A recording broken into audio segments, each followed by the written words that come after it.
I'm here with ESPN's Sal Paolantonio. Sal, when you look at the moves that the Ravens have made this offseason, what are your impressions? They had Ben Watson, Mike Wallace, Eric Weddle. What do you think of what they've done in the last few weeks? Well, they needed some speed offensively. I think they needed to stretch the field, move the safeties off the box. That's the biggest thing. And that'll open up the offense. And, Joe Flacco, nobody can outrun Joe Flacco's throws.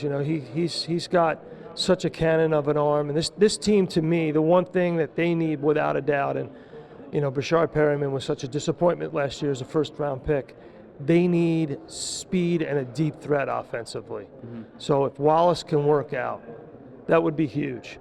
And they need a big target, and Ben Watson is that guy. So does it speak to the fact that, they missed on a couple of players last year in the draft that weren't as productive?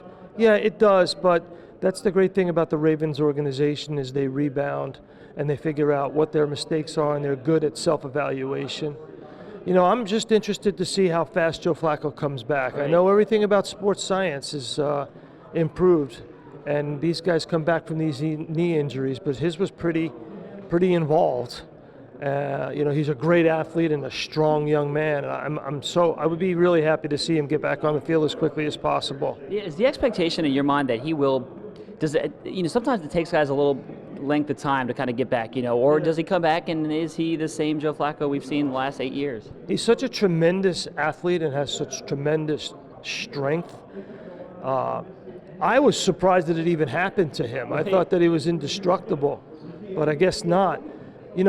From talking to the Ravens, I get the sense that they just want to take it slowly. He is the franchise quarterback. They've invested an enormous amount of money into him.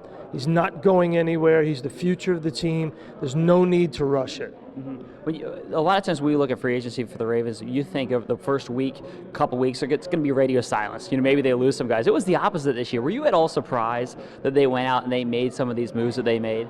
Not really. I mean, you have to adjust based on the circumstances. And I think this team understands what it needs. The Ravens are always going to be competitive in a very tough division. You have one of the top 3 head coaches in the National Football League. You have a Hall of Famer running your front office. You have a great owner who's got not only the wherewithal but the resources to invest. So why not invest them? It sounds like you're going to answer this question based on what you just said, but do you think this is a team, 5-11 last year, that this is a team that can be from going out of the playoffs to right back in the hunt for a playoff spot and beyond? Hey, man, it's a tough division. Yeah. You're up against Ben Roethlisberger, and you're up against a well-coached Cincinnati team. So it's a tough division. You got to play physical football, and your quarterback has to be upright. I mean, we could stand here and talk in Boca Raton for the next 20 minutes about the entire roster, but it all depends on Flacco. I mean, it really does. Yeah. All right, Sal, we'll let you enjoy the sun here in Boca Raton. All right, thanks a lot. Thank you.